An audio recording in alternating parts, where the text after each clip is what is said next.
Well, hello everyone. It's time to get started. A very warm welcome to this Panalytics webinar.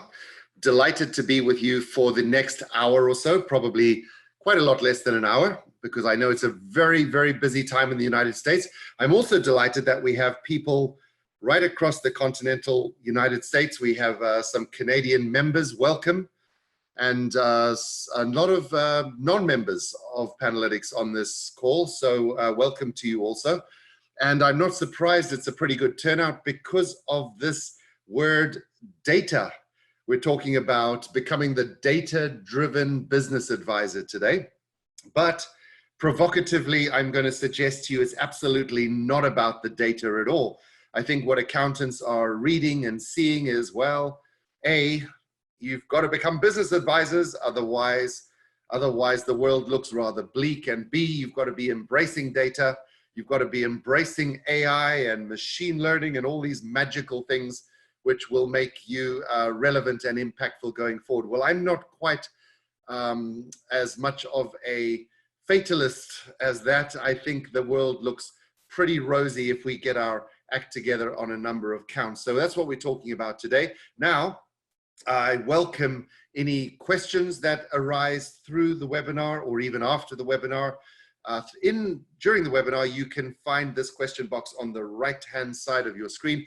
Feel free to add a question in there. I'm not sure we'll get to them in this session, but I promise you to get to them sometime after the session. And we are recording this session. Interested people can get a copy of this if they would like to share it with colleagues. Who knows, maybe even with clients, you could share this. So on the topic of becoming the data-driven business advisor, here are some things, that's me, here are some things I'd like to discuss today. The first is, why is this important? Let's just refresh our understanding of the reason we should even be talking about this topic and some actions that we might take based on this topic. I always set the objective that you, the viewer, should do something different after this webinar. It might be today or next week or next month even, but if you did one thing different because you attended this, then we have had a productive session. So why is this important? And I want to introduce some vocabulary which maybe you're using now, maybe you're not. It's around, for example, business drivers. What is it which drives a business to success? What has to be working in the machine of a business that if we optimize that, we'll get the outcomes that we really want? These are business drivers. What makes a business succeed? And then if we understand that, we can examine data, we can analyze that data, and we can make recommendations based on that data.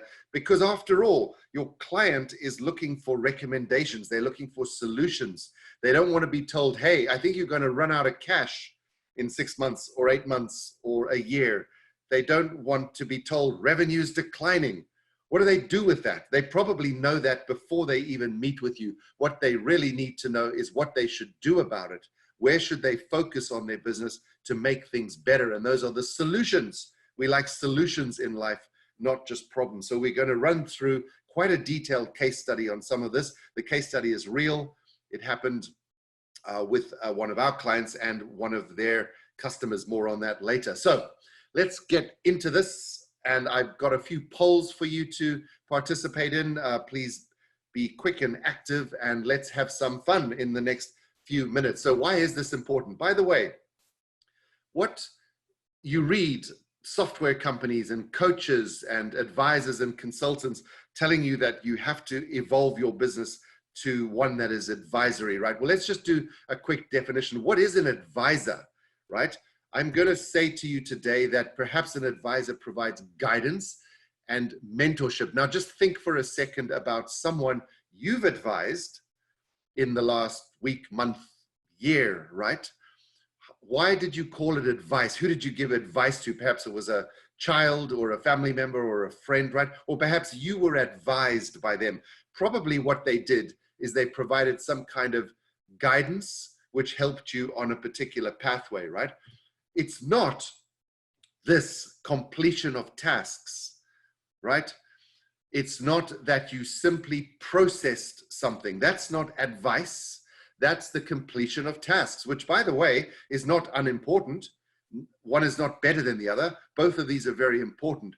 But many of our clients who are accountants tend to focus on completing their tasks quickly and accurately, and that's all very well.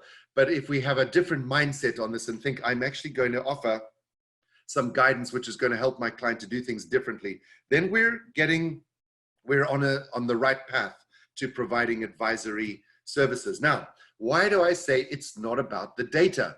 Being the data-driven business advisor is in fact not about the data. Well, I'm going to argue that it's about the recommendations and the solutions which are based on that data analysis. Because if we can do that, if we can arrive at recommendations, then we start to be credible as business builders. We understand the mechanics of making businesses better, and we can offer advice on that. And people start to look at us differently. And when you experience this, and maybe many of you have, then you will feel it immediately that the person you're talking to, your client, is actually trusting in your ability to help them build their business. And that's a very special and important moment. And that gives you confidence. You know, you should have the confidence that you can impact any business at any point in time. It's not about your domain expertise in finance. It's not about industries. It's not because you're in the United States or Canada or location-based. It's because you understand the mechanics of building a business. And that gives you the confidence to say, hey, let me understand what you're doing here and let me see if I can help. People feel that confidence. They sense it. And if we've got that, we then focus on systematizing it, because what we want to do is build a business which is scalable. And if you are the only person in the business who has that credibility and confidence, then it's not going to be a scalable business. And we like to build scalable businesses because it takes the pressure off or the dependence off any one individual. And oh, did I mention profit? Did I mention that advisory services typically attract a higher margin? You knew that already. And so if we can increase the ratio of high margin assignments in our business, that leads to a more robust and profitable business. And I'll also argue that advisory work can be more fun. It can also be more risky. It can be more pressure. But when you're actually engaging with people on things which matter to them, it's probably going to challenge you in ways that reveal a more fun type of experience. So these are some of the reasons this is important. Now, I talked about vocabulary and language before, and there are these 4 concepts which I think I really want to make important throughout this entire webinar. Because remember, it's not about the data. We could jump into data now, but we're going to get to that later because we want to understand the context, right? Context means the background, the reasons people are doing things, why they're even there, why this is important, who they are, their identity. Think back to that person you advised, right? You didn't just simply give them narrow advice on a very specific thing. You had to understand what it is they were trying to accomplish, right? More on that when I share a framework in a little while. So context is the first step to this, right? Then those business drivers that we talked about before, right? Those things which make a huge difference in a business. And if we get them right, then we will actually see the needle move, right? We'll see significant change in the business because those drivers influence business success. Then with that knowledge, we can go and dig for the data. You know, I've had a few questions prior to this webinar, and a lot of people have said, how do I get the data, right? How do I access it, right? And others have said, what if it's not accurate? Well, that's where we drill into getting data which is not only accurate, but accessible. That can be difficult. More on that in a second. And then what's the point of just having the data? We've got to analyze it, right? You know, data is not new. Let's be clear. Accountants have been sitting on mountains of data for centuries, right? What is new is that we can move it around a bit better. We can organize it better and we can analyze it better. But just data itself is kind of useless, right? Unless it's analyzed. And then remember, we talked about solutions, and that's where we tell our client about implementation, and we make these recommendations upon which they can act. And hey, maybe you can help them to act on that. More on how we can make money out of this process by participating in a second, right? So this is some of the language we're going to be using, because it's not just about the data. We have to understand the context, the drivers, and then help them to implement. Now, let me give you an example of a framework. And guess what? I'm going to give you an example, which is the Panalytics framework, which is one I know rather well. And think about, as I go through this very, very quickly, think about what the framework is in which you would talk about your business. If I came to you as a potential client of your business and said, okay, how do you guys work with clients like me? How would you present yourself? How would you position yourself? What's the context, right? Here's the context for Panalytics. Our clients are extremely important, and we like to first understand their attributes. What industry? In our case, they're accountants. Are they large firms? Are they medium-sized? Are they small firms? How many partners? How many employees? Are they growing? What's the revenue? Are they profitable? And then we look at their market. Who buys from our clients? Are they in a particular industry or a particular geographic location? Are they young startup businesses or large mature businesses? Are they manufacturers, right? What are their ambitions? Those clients of our clients. So we try to define that market, and we try to understand why their clients buy from our client. What is it that they want from our client, and why don't they go to the competitors, right? So we try to understand this context. Remember that context word, but that's not enough, because wherever our clients are, they want to be somewhere else. They have aspirations, and this is often expressed through their vision and the goals that they set. And we often find that those goals resolve themselves into one of these categories: top line growth, bottom line growth, the profit, or the efficiency of their businesses, using their assets better.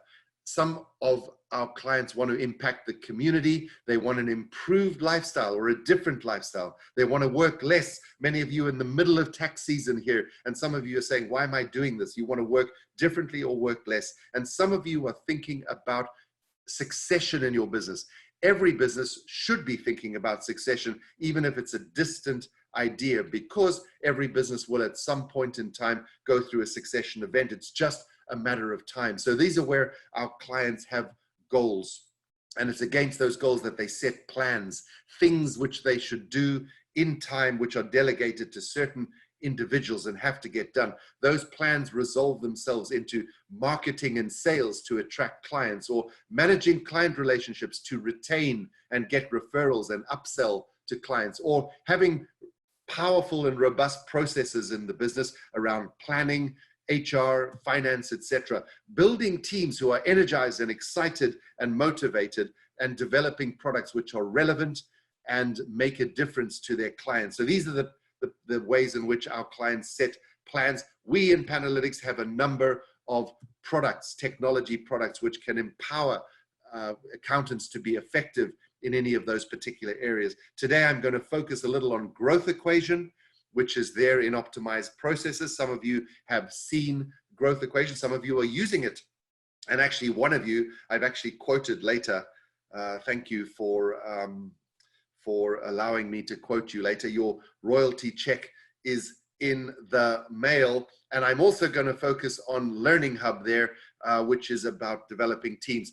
We offer some really powerful courses, and we do projects for clients in our advisory practice. And we are very focused on data. We measure many, many things, which helps us to do things better over time and helps our clients to benefit. So that is the context or the framework in which Panalytics operates. And I wonder what your framework is. I'd love to hear it.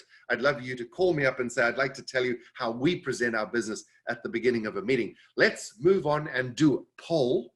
And I'm assisted today by the wonderful Kristen, and I think Jono has joined us as well, and they're working in the back engine here to make this poll available. But I'm going to ask you a simple question. We fully understand our clients' businesses, right? We know that context we talked about, the industry, the market. We know their business model, how they make money. We know what risks they're confronting. We know a little bit about their customers. You know, we could almost step in and run their businesses if we had to. If you said that, you'd say, absolutely. We have a deep understanding of our clients. Some of you will say, well, maybe on most issues we do, but not everything. And some of you will say, not really.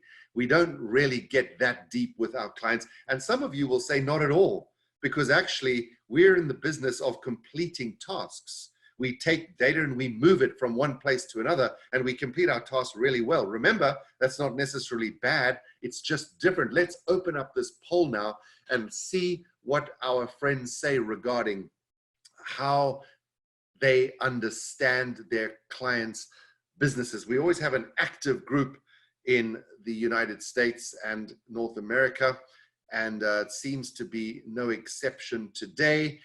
To what extent? Give yourself a score where a 1 is brilliantly, we understand our clients' businesses. 2 is, yeah, mostly, and C is not really. And I'm seeing one clear winner here. I'm going to give you another 5-10 seconds to take a look at this.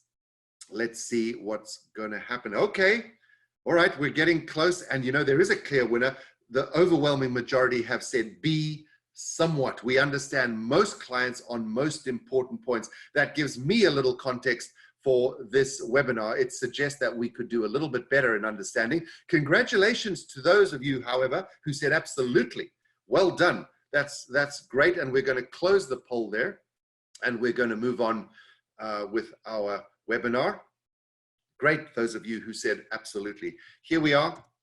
Now, I want to talk about business drivers. We've talked context, we've talked industry, size, growth, products, market, customers. We need to know some of that stuff, but let's get into the drivers. And I want to do this by way of a case study. And this is a real case study, actually, East Coast of the United States, where our client, the accounting firm, was confronted with a customer, a client who looks like this. They're in the dental, they provide dental equipment. They're not a manufacturer, but they're more of a trader. They import and distribute dental equipment. They have 22 employees, and they've had some revenue growth. In fact, they've grown year on year, but profit growth has not happened commensurate with that revenue growth. They're a little bit disappointed with that. They're saying to the accountant, we're working doubly hard, but profit's not growing. What's happening? We want to understand that better, right? And their market is both dental practices,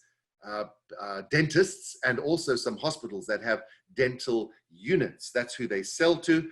And there is some seasonality because those hospitals in particular tend to buy twice per year, and they store their products. So procurement happens in particular cycles. And so there are months in the year, June and December, when they make a lot more cash than in other years. And the goals of the owners of the business, I mentioned already, are to increase that profit, because surely there's more they can get out of this business. And they also have some longer term aspirations to perhaps sell this business. There are some large providers of dental equipment in the industry who are gobbling up the smaller ones and consolidating them. So they're thinking maybe there's a way to make some money, right? So this is a little bit of the context of this particular client. Does anything here sound familiar? Do you know clients who want more profit? Maybe you have some clients in the dental industry or the professional services or the distribution industry too. But what are the business drivers? That's what we want to get to. What drives this business to be successful? And so we're going to have a quick look at our using growth equation. There's various ways to do this. This is the way many of our clients are doing it, is with this tool called growth equation. We're going to set up a project with this particular client, and we're going to get straight into some data, which I'm going to make bigger so that you don't have to read stuff. Don't bother to read anything. Just listen and think. Think about a client that you might have, that you might be going through this process with, right? It could be an existing client, by the way, that you've worked with for many years. It could be a prospect. You could be running a session like this with a prospect and showing them that you can advise them in their business. So we want to focus on the revenue side. There's a multi-step process here. And the first is around revenue. And the questions we're going to ask of this client. Look in the box on the red box on the right-hand side there, right? So let's just get a sense. How many customers do you have at this point in time? And the client thinks, well, yeah, they might know the number of exactly 320 is what they come up with that have bought from them in the last year, the last 12 months. You can specify the time. Okay, what's the average revenue per customer then in that last year? And they'll think about this and say, well, we've got those big guys who buy tons from us, $20,000, $30,000 from. Then we've got a whole bunch that are small, but it comes out at an average of about $6,500 per customer. And how many of those customers do you typically lose in a year? Easy to calculate. If we made a list of the clients that they were working with 1 year ago, and we looked at that list today, how many of them are not there? In this case, it's 10%. 90% have been retained. And simple mathematics tells us that the revenue then from those existing customers is about $1.8 million, close to $1.9 million. But they didn't just service their existing customers. They also went out and they did some sales, some marketing and sales. And this particular client was very precise on how many leads or business opportunities they generated in that last 12 months. 187, very precise. They did digital marketing. They went to events. They did networking. They visited clients, and about 187 leads, about 15 per month. And how many of those did they convert then into business? How many of those became clients? Pretty good conversion rate. For every 2 they met, 1 became a customer, which implies the total was 94 in that 12 months. Now, what was the average revenue that you derived from these new customers in the past 12 months? Well, it was about $7,500. Interestingly, that is more than they're getting on average from the legacy customers, which tells us a couple of things. And I'd like to explore this with the client. Why is that? Did they put the price up? Are they selling more intelligently? Are they bundling products together intelligently? Or perhaps they're being dragged down in the existing customers by people who won't tolerate a price increase, right? But anyway, there's something to explore there. The revenue here is about $700,000, giving us a total revenue of 2.57 in this business. Okay, I want to ask you now, please, another poll. Thanks for your attention. To what extent do you feel you understand the drivers of revenue growth for your clients, right? Some of you will say, yeah, we've got that. We completely understand the dynamics there. Some will say, yeah, pretty good, basic understanding, limited understanding, or almost no understanding. Kristen, thank you for activating the poll here. To what extent do you understand this fundamentally important aspect of how revenue grows in your client's business, the dynamics? Maybe it's lead generation, maybe it's sales conversion, maybe it's average revenue per customer new. I'm seeing a winning score starting to emerge here. Thank you for your participation. The drivers of revenue growth in your client's business. Actually, I'm seeing a pretty similar distribution between B and C. Congratulations again to the people who said absolutely. There's a couple of you. I wonder if they're the same people who said absolutely on the first poll. That would be interesting. But look, we've got an equal number exactly at this point, another 3 seconds. 3, 2, 1 of B and C. So there is definitely work to do in getting a better understanding. And probably this is one of the most important aspects of your clients' businesses, how they make money as it is in your particular business. Let's close the poll and move back to our webinar. We've talked about the revenue side of the equation. I want to go back to growth equation now and look at expenses. Let me make that bigger for you so as not to strain your eyes. And here are the fundamental things that we want to look at here on the expenses side. Number 1, COGS, costs of goods sold, right? In this case, it's expressed as a percentage of total revenue. They arrived at a number of 45%. By the way, remember that if you were doing the accounting for this particular client, because it's your long-term client, you can validate these numbers by examining the accounts, right? They're also saying that they're spending about $1.2 million on all sorts of other stuff, non-COGS, right? Which gives us total expenses of $2.3 million.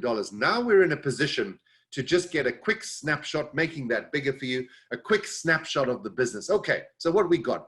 2.5 in revenue, 2.57, total expenses 2.35, which gives us a profit of $200,000. And that's where your client is saying, yeah, $200,000. You know what? 3 years ago, we did $200,000 and we only had revenues of 2 million, right? What's happened? Why have we become less efficient? Why are we not taking more money out of the business? There must be more we can do. And you're getting a clear sense of what this client wants to accomplish here. By the way, remember, valuation might be important, enterprise value, because they have an eye on selling this business in due course, but we won't focus on that today in the interest of time. Now, you want to have a very consultative, data-driven conversation. I'm making this bigger again with your client to understand those drivers. Remember, we're in the second phase. We talked context. Now we're talking drivers, right? Look down the left-hand side there. You can see a number of key drivers in a business which influence the outcome. Revenue per existing customer. And your question to your client is really simple. If you had nothing else to do in the world except try to increase the average revenue per existing customer, what do you think you could get it up to? It's now $6,500. What could you get it to? And your client says, well, if I spent a little bit more time with the customers, I visited them, I got team members to go and give them technical advice on our products we sell. If I put the price up by 2%, we haven't increased the price for a while. If I bundled products, if I did free delivery, if I did other things, maybe I could get that average revenue up about $7,000. You challenge that. Really? That's quite a lot. Are you sure? Yeah, I'm pretty sure. But you challenge your client here. That's your job. You're an advisor. You're not a processor. Advising is about challenging assumptions, listening and challenging assumptions. What about churn? Could you reduce that? Could you retain customers better? Yes, a little bit better customer service, etc. We could get that down to 8% from 10. More leads? Yes. A little bit more participation in conferences, perhaps. A little bit more outbound marketing. We could get it up marginally to 220. Converting sales, we're pretty good at that already. 1 in 2 is pretty good, but there is an opportunity through better sales training and better sales process to increase that slightly. What about your average revenue per new customer? It's already pretty good. It's already better than the existing customer profile, but maybe another $250 we could get there. What about COGS? Is there a way to improve that? Yeah. Some of our suppliers have legacy pricing arrangements. We could probably go and renegotiate with some of the suppliers and get that down. What about expenses? Yes, actually, we have a storage facility which we're not using right now. We have some team issues that we could probably optimize. There's a saving there about $100,000. Now, you don't have to know those answers, right? You have to ask the questions and get the client talking about those kinds of issues. And so the question then becomes, let's look at the potential of the business. Do you see this column here is talking about the current business, right? Remember, they're getting this $200,000 in profit here. But if we did everything that we've just talked about, everything to maximize the potential of the business, we might be able to get the revenue up to close to $3 million, right? And we might be able to get expenses to 2.3, which is very similar to what it is now because COGS scales with the new revenue, but we've cut the expenses. But look at this, $639,000 in profit. That's almost 3 times what it currently is. And your client is starting to get a little bit excited because they're seeing that if they recalibrate the drivers in their business, they just may be able to engineer more profit. And they're starting to think about that boat, those private schools, those European cruises that they like to do. So you have an excited client now, but you have to temper that excitement because remember, no matter how smart we are in business, we cannot optimize absolutely everything. So the question becomes, where should I focus? And now we're getting to that point of solutions, right? We're getting to the point of recommendations. What should your client do next, right? So here's the final stage of this growth equation. Look down the left-hand side. There are those drivers we talked about, but the order has been changed because they are now in the sequence based on the impact that the change would make to the business. And that's That's over on this side, on the right-hand side. So in fact, if the client were to only do one, optimize only one of those, it should be expenses, because that's going to bring the biggest impact to the bottom line, right? Close behind, actually not so close behind, is revenue per existing customer, which is almost identical to costs of goods sold. Remember, if they went and renegotiated those couple of contracts with some suppliers, they could accomplish quite a big increase in profitability. But the biggest one here is those expenses that they think they can cut, right? But do you want to focus on average revenue per new customer, or reducing churn through better customer management, or even sales conversion? No, it would be nice to have, but the impact to the bottom line profit is not going to be as substantial. By the way, of course, I've pulled up the profit tab here because that's the one that's of interest to the client, because I understand the context. I'm not going to tell them how to grow revenue. If my client were Uber, which is very much about top line growth and enterprise value, I would have a different chart up here. But my client is this dental supplier, and they're interested in profit, right? We're getting the idea that we've now understood not only what the business drivers are, but the relative importance of the business drivers. And so we need to focus now on what to do. How do we provide information? Now, this client is a Panalytics user, and so went to our learning hub, where they wanted to reinforce their understanding of how they could reduce expenses, help a client to reduce expenses. So they went to some documents on best practices in expense reduction. And I've just expanded this here. This is part of a very large set of resources around expense, in this particular case, expense reduction. Whole bunch of ideas. There's about 33 of these ideas, I think. Renegotiating with suppliers, buying in larger quantities, locking in longer term discounted pricing, etc. And this becomes the agenda for the discussion with the client, right? Not all of these are relevant to all clients. But after that meeting, our client was commissioned to go and do some revenue, some expense review, right?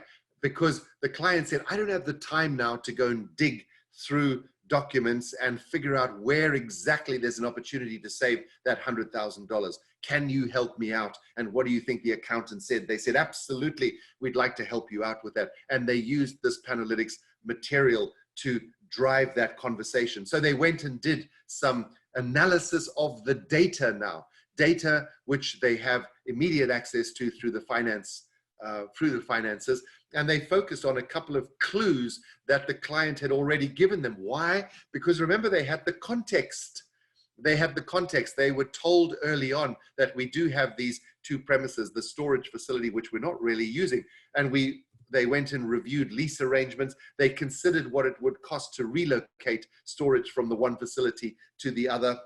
And they came up with a recommendation to consolidate those premises, which was backed by financial data. They also looked at the staff costs, and this particular client had 3 senior team members who had joined the business years ago and were now being paid at rates which the client felt were probably higher than they needed to pay in the competitive environment. But the accountant, not being an HR consultant, developed a brief which the client could take to an HR consultant to understand the implications of possibly moving these people on. And finally, they looked at costs in the main office, the main headquarters, particularly around some janitorial services, but also the leasing of office equipment, because there was a sense that they were spending too much money there. So these were the kinds of broad parameters that the client went, the accountant went and looked at on behalf of the client. But here's the important part, or here's an important part. The initial fee for this project was $6,500. This was costed by the client on a value basis, and they also looked at the investment they would have to make in resourcing. And it led to a subsequent project. They did the premises relocation first and the office costs, and then they put together that briefing second, which was the staffing related, for another $3,500. Quite a lot of money, right? That's $10,000 that you're asking the client to spend here. But A lot of that time, by the way, because a lot of this was data driven, and they used some Panalytics methodologies here. So a lot of the work was in fact done offshore by their offshore team, which meant that this wasn't huge dependency on the senior accountants. But in case you're thinking that's a lot of money to spend, consider this. Remember what Growth Equation told us, that there's the potential to save around $100,000 here. And by the way, that $100,000 is in perpetuity, right? It's not just this year. If we can make those changes, we can enjoy the benefits over the long period of time. So, but if you just look at this year, it's a 10 times return. So the proposition by the accountant to the client, because of the data from Growth Equation, said, why wouldn't you do this? I'm gonna save you $100,000, which is going straight to the bottom line if we're successful with this. And that's a 10 times return. Even if we only save half of that, it's a 5 times return. You don't have the time to do it. You're trying to run the business. Why don't you focus on the average revenue per customer, and I'll focus on this expense stuff, right? And that's how the conversation went. So remember that there were at the top of the list, there was expenses, but there was also revenue per existing customer, right? How can we increase that? Because that can deliver about a 36% increase to bottom line profit, if I recall the number exactly. So again, our client went back to Learning Hub here, and they looked at our materials around increasing revenue per existing client. There's a whole lot of stuff there. I'm not going to go through it now, but I'm going to pick one thing which became important, and that is about client classification. Because if you're going to get more revenue from your existing clients, it's smart to have an understanding of how they are configured, the segments within those clients, who's spending the most money, and what margins am I making. So using a Panalytics method, this is a 2-stage process, right? And the first is to look at the actual product offering. This, by looking at the data, invoice data, they found that the products that were being sold was this list here. And then they looked at the revenue and the percentage of the total revenue that each of those product offerings were providing to the total. There's your total revenue, 2.5. And there were a couple of surprises here. One, 35% dependence on these top 2 product categories here. And if you add in the top 4 product categories, you're getting over 50% from this stuff, these top 4, right? There's also a winner, orthodontic products. That was a surprise to the client, right? They thought that it was more the syringes and needles that was driving most of their revenue. About 50% of the revenue coming from those top 4 products. But look at the bottom end here, right? A huge number of different products and SKUs, which is providing a much smaller amount of revenue. So the client, the accountant, presented this in the form of a report, 4 of 11 categories giving over 60% of the revenue, but the bottom 3 categories only providing 8.4% of the revenue. Now this raised a question. Yeah, that's all very well, but what about the margins associated? Because this is not just about top line growth. And then if we dig into the different client groups here, what are the margins associated with those? And most importantly, are there opportunities to increase the margins through better procurement of the goods that they sell, or perhaps reducing servicing costs? Because some of these clients, remember I said they have both dental practices as clients and also hospitals, and the hospitals were very demanding in terms of servicing. They required some technical servicing for certain products. Maybe they could reduce some of those costs to increase the margins. And this resulted in a recommendation by the accountant that more analysis was required to better understand those margins, with a view to rationalizing that product suite, maybe eliminating some of the products which were not productive, or emphasizing or even expanding some of those product categories because there was more margin there, right? And the accountant was commissioned to go and do some analysis on that. Now, the second part of client classification, again, using a Panalytics tool. I'm not going through the entire tool, but the summary is here. Look down the left-hand side, please, and you will see the bands of revenue in which their customers fit. So you have some customers who spend less than $200 a year.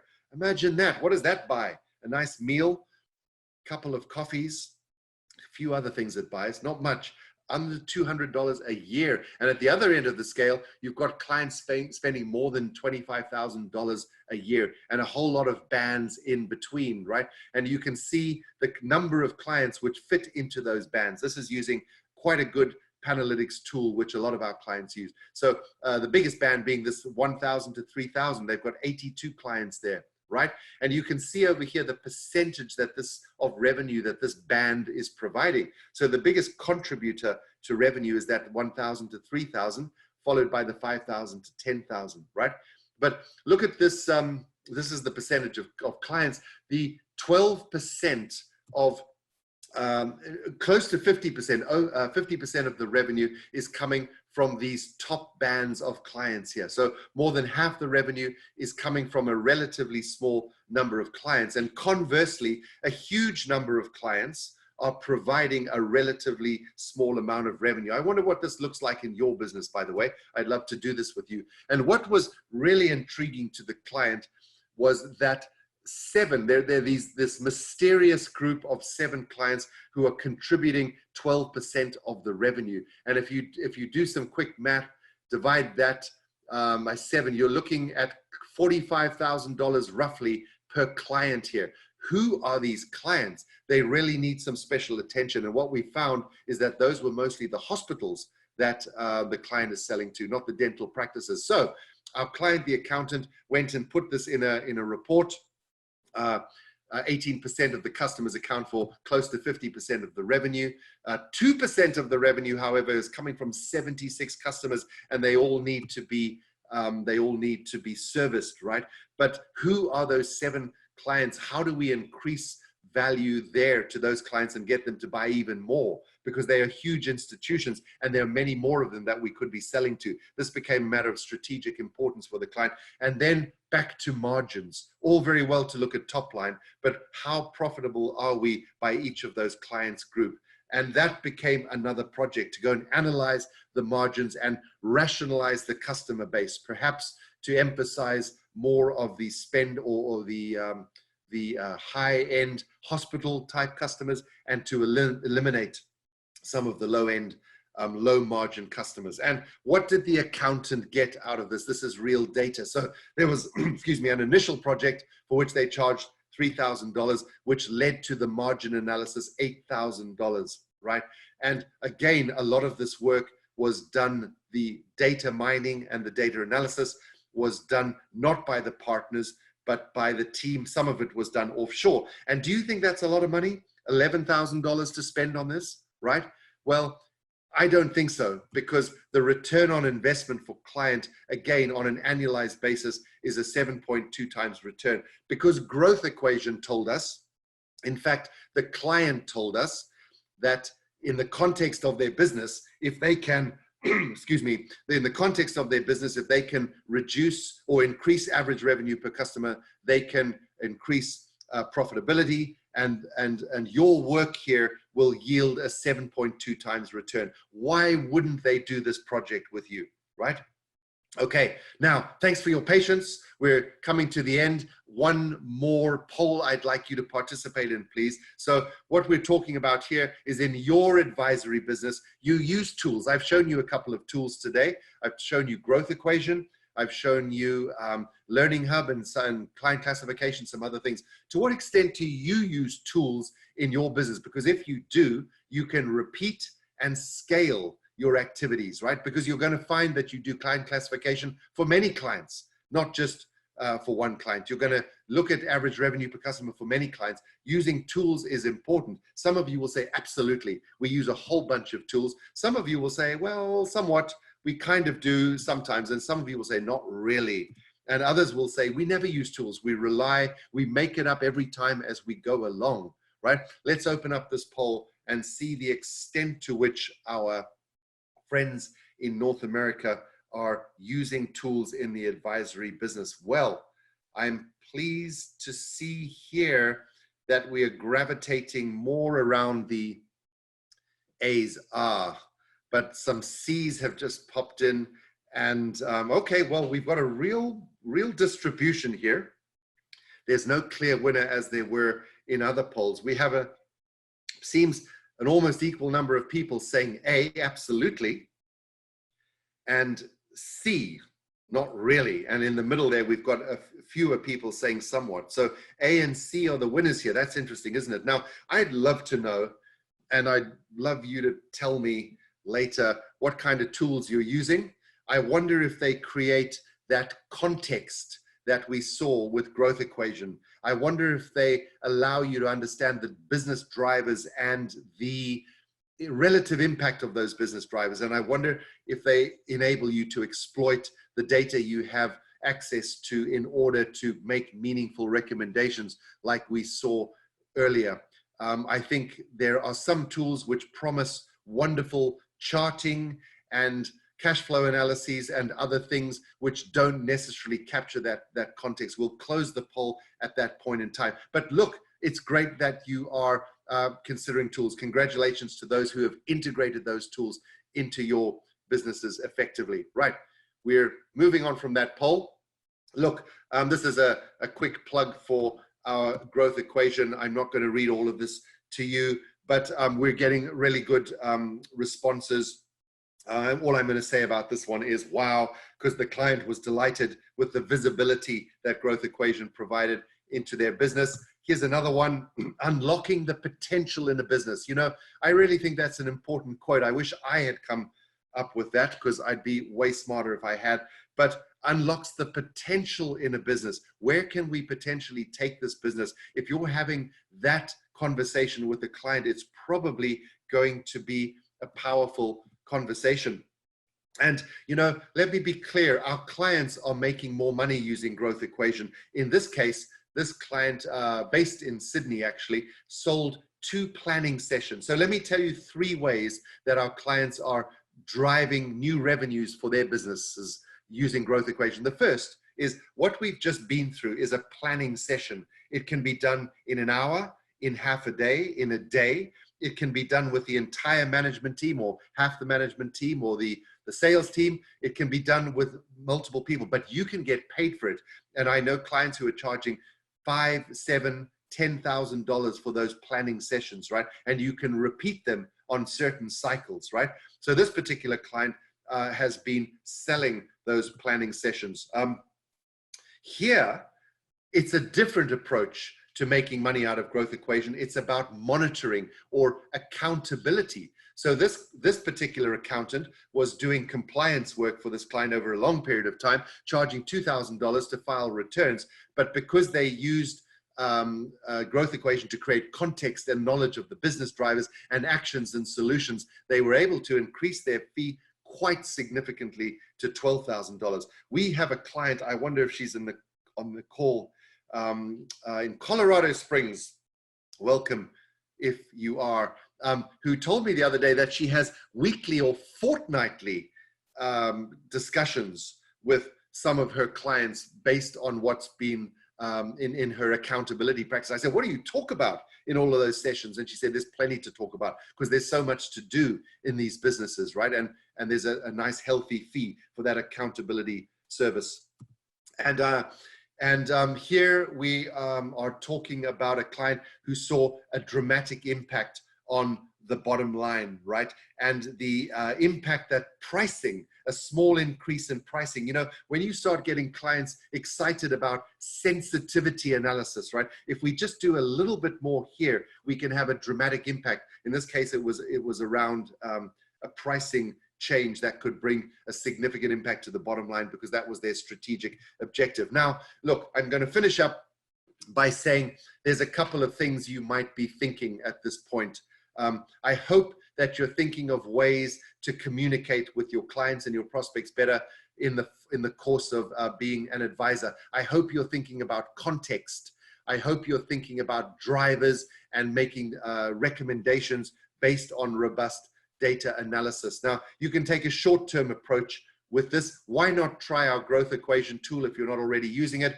Give it a try. If you don't like it, stop, right? If you don't like growth equation, use another tool, but use a tool because it creates that scalability. That's kind of a short-term approach. But I want to suggest to you that there's a longer term approach here for you as an accountant, developing your advisory skills, and for your team members, professional development opportunity. We're offering 12-week courses. This one particularly, there are 10 modules. This one is about data. There's a very syllabus that is very well crafted about many of the things that we talked about today, and a lot of things we didn't talk about today. And that information is provided because everyone has different learning styles in different ways. There's exercises and workshops, one-to-one activity, group sessions, self-study, field work, etc. And there's assessments to ensure that you are absorbing this information. And then there's certification for people who are successful in the courses. These unfold over 12 weeks. We like to start with some kind of orientation to ensure that we understand why this is important and where this fits.